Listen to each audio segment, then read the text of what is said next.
let's now go to the hemoglobin, hematocrit, white blood cells, and platelet level of patient JD.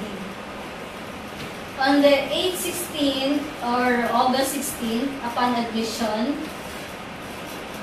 his hemoglobin level resulted to 139, which means it seems to be normal upon admission.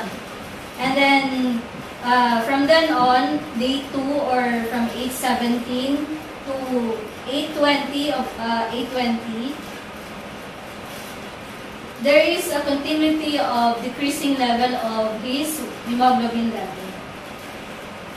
However, on his hematocrit, day 1 or upon admission, the results seem to be normal.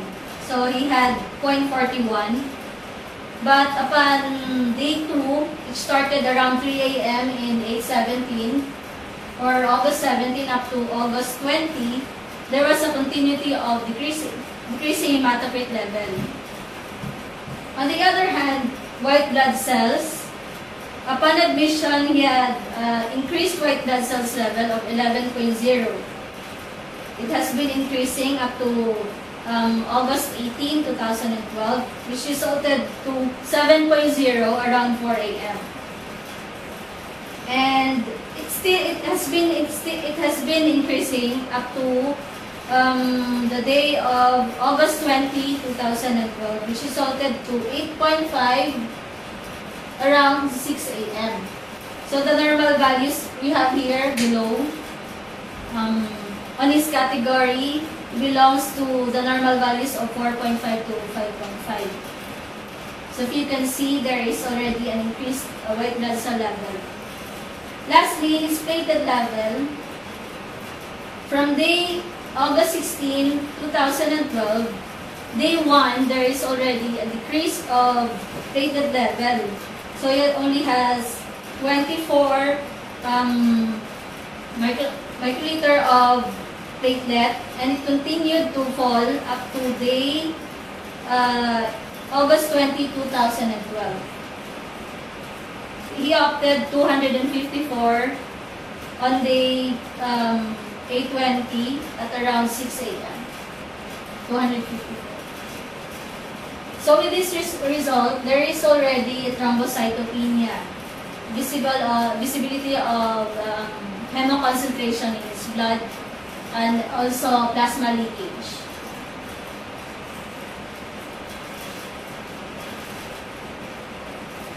Another blood chemistry taken was on August 17, 2012. His sodium level resulted 239 millimole per liter, which is still in normal range. Next is the potassium of 3.1 millimole per liter, still normal. However, another one here is the calcium, 1.21 millimole per liter, also within normal range. But however, on August 19, 12, his potassium level decreased, resulting to 2.65 millimole per liter. So it's way beyond normal. There is already an electrolyte imbalance. On 8/20/2012, potassium level increased already 4.27 millimole per liter. This is, however, this result came from his reaction to the treatment that he had, because he has been receiving a calcium chloride treatment from then on. The rapid blood sugar of 113 milligram per ml. And lastly, his chest X-ray. The impression had pulmonary congestion with bilateral pleural effusion. All of this resulted from the plasma leakage that has been happening in his system.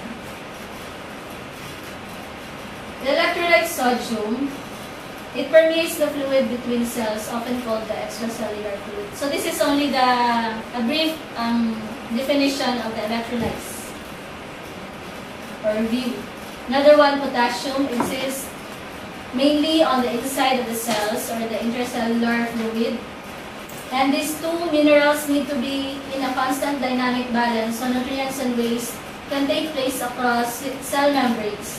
If either of these minerals is deficient or in excess, cell permeability becomes compromised and the health of all the cells suffers. Another one is calcium.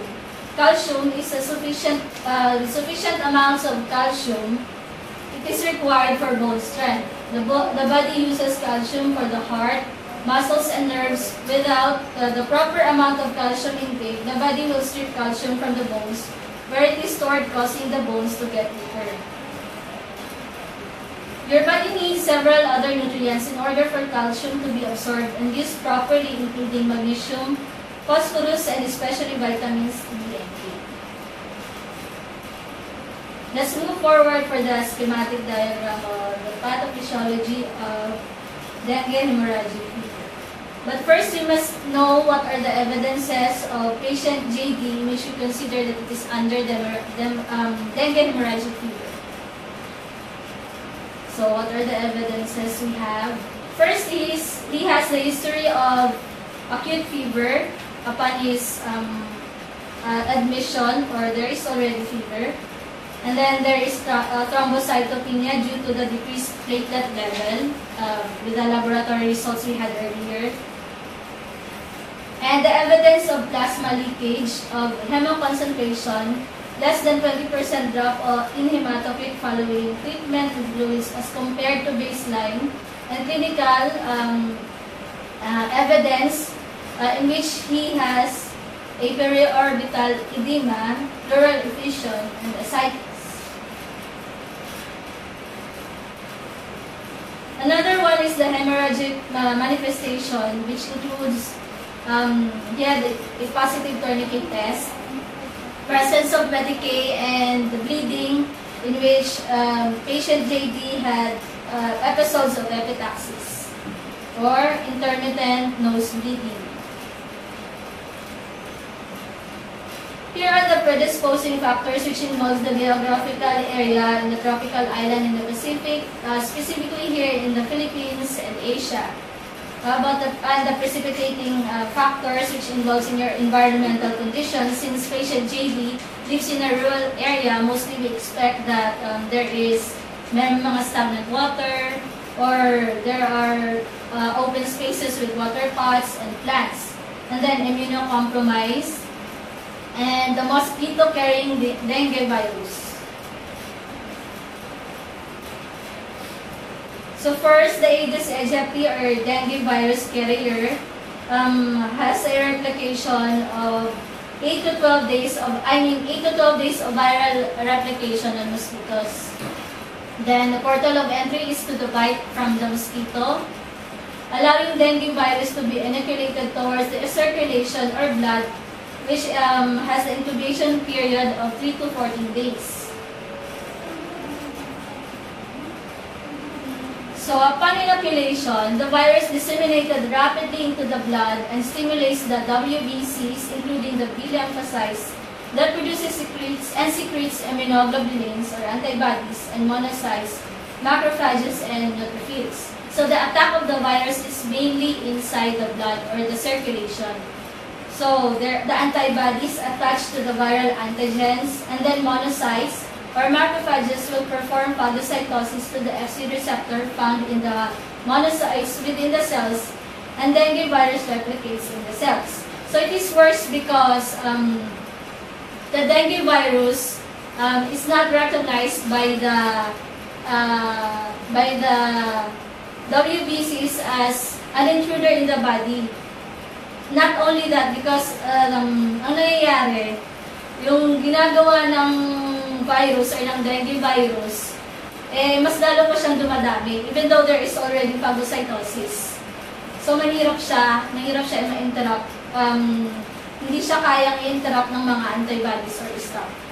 So, then there is the entry to the spleen or entry to the bone marrow, wherein recognition of dengue viral antigen on the infected monocytes also happens. And then upon the recognition, there is a release of cytokines which consists of vasoactive agents such as interleukins, tumor necrosis factor, uricinase, and platelet activating factors, which stimulates WBCs and pyrogen release.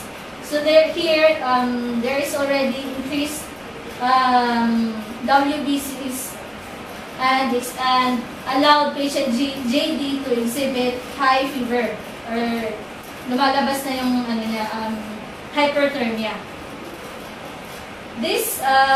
Moreover, these manifestations is now considered as dengue. And then the virus ultimately targets liver and spleen parenchymal cells, where infection produces autosis or cell death.